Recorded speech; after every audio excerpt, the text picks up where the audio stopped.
Hello बच्चों, आइए इस प्रश्न को पढ़ते हैं। स्थितिज ऊर्जा की अवधारणा को स्पष्ट कीजिए। इस कथन पर प्रकाश डालें कि किसी निकाय की जो निरपेक्ष स्थितिज ऊर्जा है उसकी गणना की तुलना में जो स्थितिज ऊर्जा का परिवर्तन है उसकी गणना भौतिक शास्त्र में अधिक प्रासंगिक है। आइए इस प्रश्न की मुख्य अवधारणा की चर्चा करें। मुख्य अवधारणा देखिए, मान लीजिए हमारे पास में कोई एक निकाय है। निकाय इसमें जो बल है अथवा इसके ऊपर जो बल लग रहा है या इसके अंदर जो बल लग रहा है वो एक संरक्षी बल है। संरक्षी बल जैसे गुरुत्वाकर्षण बल जिसको Fg से दर्शा देते हैं, स्थिर वैद्युत बल जिसको Fe से दर्शा देते हैं, कमानी के अंदर लगने वाला बल जिसको Fk से दर्शा देते हैं, और कभी कभी चुंबकीय बल भी संरक्षी बल होता है तो Fb भी लिख देते हैं यहाँ पे। हालांकि सदैव चुंबकीय बल जो होता है वो संरक्षी बल की तरह व्यवहार नहीं करता, लेकिन कभी कभी करता है। और इस तरीके से और भी संरक्षी बल हैं। संरक्षी बल एक ऐसे बल होते हैं जो इनके द्वारा कार्य है वो प्रारंभिक और अंतिम बिंदु पर केवल निर्भर करती है। तो जब इस तरीके के बल किसी निकाय के ऊपर अथवा उसके अंदर कार्य करते हैं तो इनके लिए हम स्थितिज ऊर्जा की अवधारणा का इस्तेमाल करते हैं।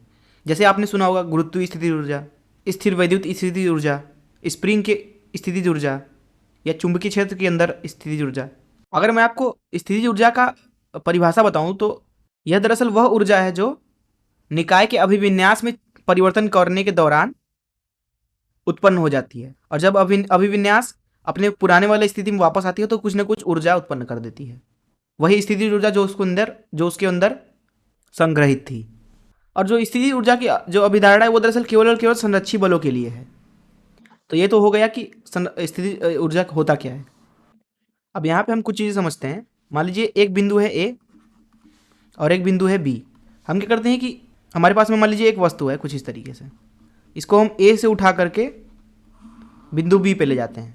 मान लीजिए वस्तु का ए पर जो स्थितिज ऊर्जा है वो यू ए है, वहीं बिंदु बी पे स्थितिज ऊर्जा जो है वो मान लीजिए यू बी है।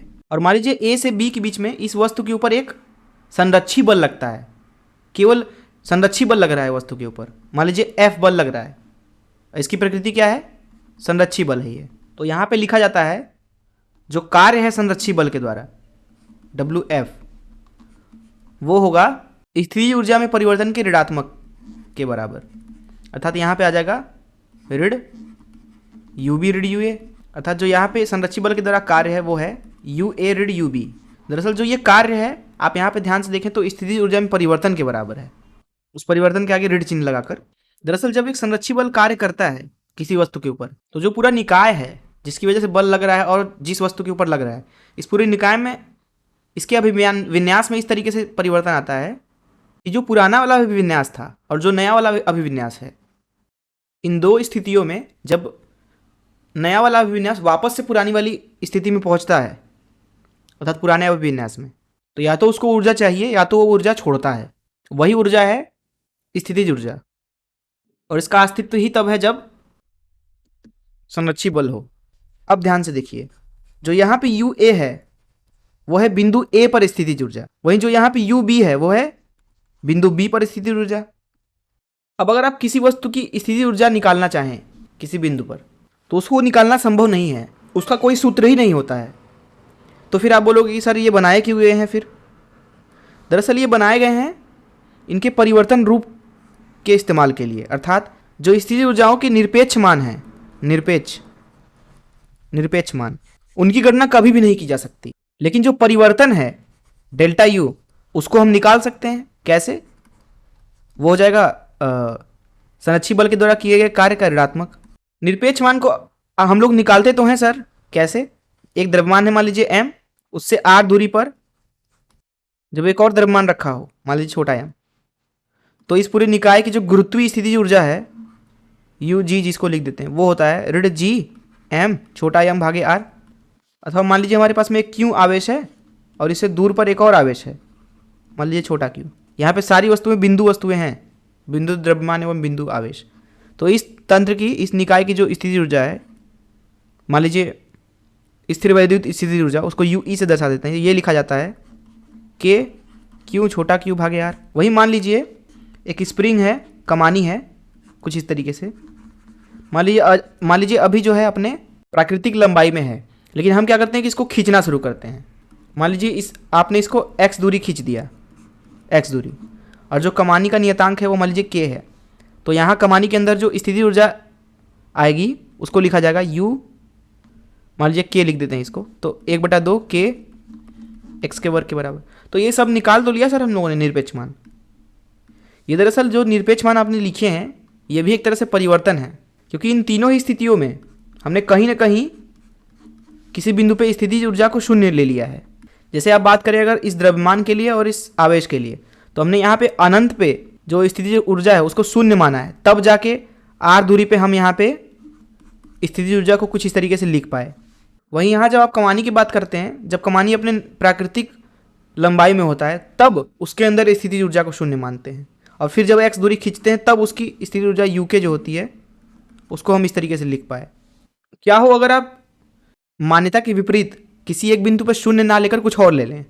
जैसे मान लीजिए यह द्रव्यमान है m, ये एक उदाहरण है, और इससे r दूरी पर एक छोटा द्रव्यमान और रखा हुआ है।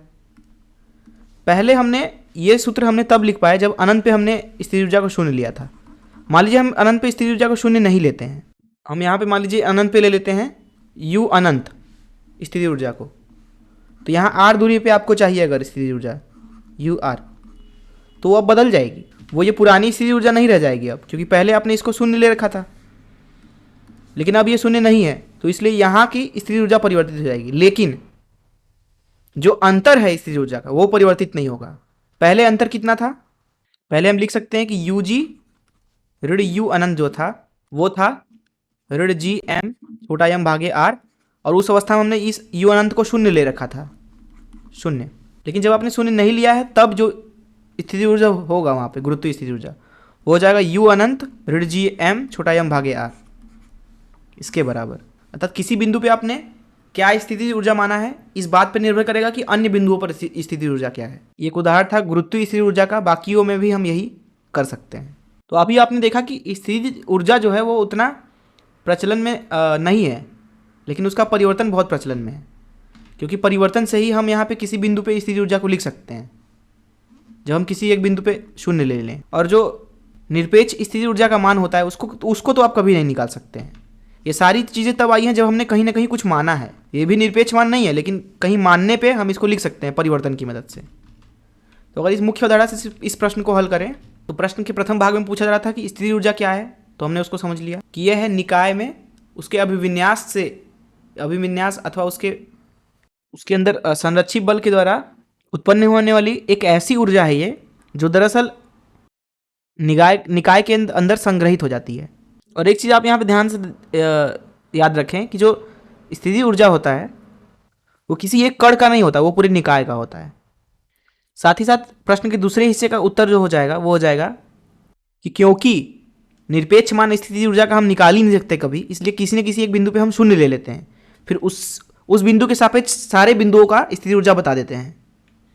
अगर आप किसी एक बिंदु पे स्थितिज ऊर्जा को शून्य न माने तो अन्य बिंदुओं पे भी स्थितिज ऊर्जा का मान परिवर्तित हो जाएगा, क्योंकि हम परिवर्तन का ही इस्तेमाल करते हैं।